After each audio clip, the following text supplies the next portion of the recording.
Hi, this is Pearl and welcome to my channel. Today I am using the Felicity Jane Madison kit to do a layout about my oldest child when we went snowboarding in Mammoth. I went ahead and I'm using a 12 by 12 basil cardstock, white cardstock. Using the We Are Memory Keepers typecast, I typed, Zach, I'm not sure if it's because you got hurt last trip or if you're just the best big brother. If I went ahead of you kids to capture you guys on video, you would bring up the rear. By the end of our trip, you made linking turns look easy. So I went ahead and took a picture and I matted it on the wood grain cardstock. And now I'm doing my layering. I'm just going to use the scraps that I have. And I always fight with my ATG gun. I'm always having to fix the position of that. Does anyone else have that problem? Do you have a solution for me? So I'm taking the scraps and I'm cutting it using the Caterpillar Pro Crop, which is my favorite paper trimmer, and also using scissors by Tim Holtz, the 9-inch scissors. Those are so amazing. I'm trying to get my kids not to use those for their crafts because they use it on everything as well as paper, and I don't want those scissors to dull. So I'm just taking scraps and I'm just mishmashing them together and layering them. I'm trying to see where to put the different papers. Now these little scraps of paper are from the kit when we got the kit, and it shows what kinds of papers are in the kit. I went ahead and cut those up, so I use those as layering pieces as well. And I just want a little bit of it to show on the side, not too much. I know people ask me why I cover up so much of the paper when it's beautiful. I know the paper that's under there, so I just layer them and I know that I'm gonna like them.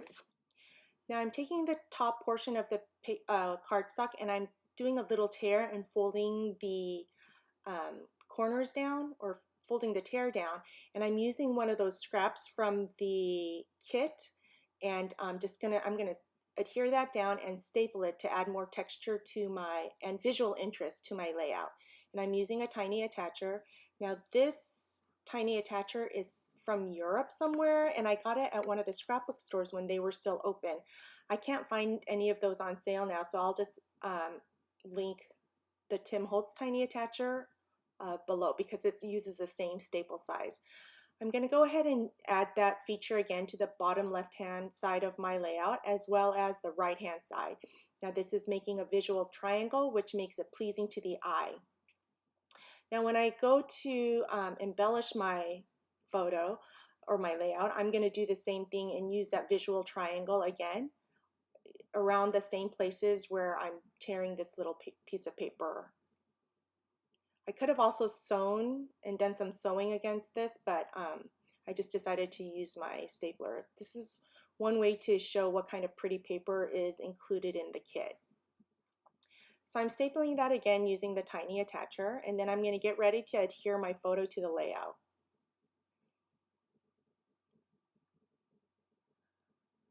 I also need to decide what my title is going to be, and I'm titling it The Best, and these are the alpha stickers that came with the Madison kit, and I love these. They're so tiny that I can use them for a lot of things.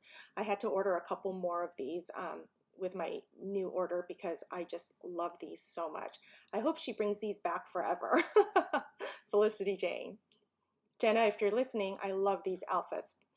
Okay, so now I'm going to adhere my layout down, and then after I do that, of course, I'm going to use my Stampin' Up! foam adhesives to pop up the corners.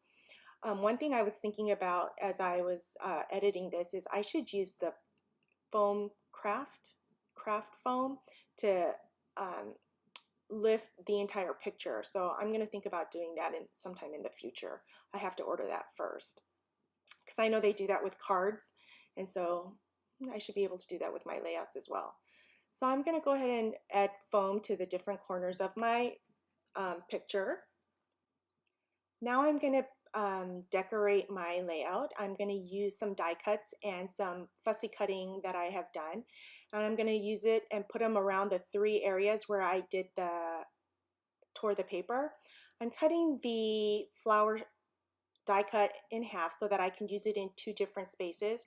You'll notice that they're in the bottom left, top, and then on the right, just like I did where I tore the paper. So I'm going to stick those down and then put some foam adhesive to pop up those flowers.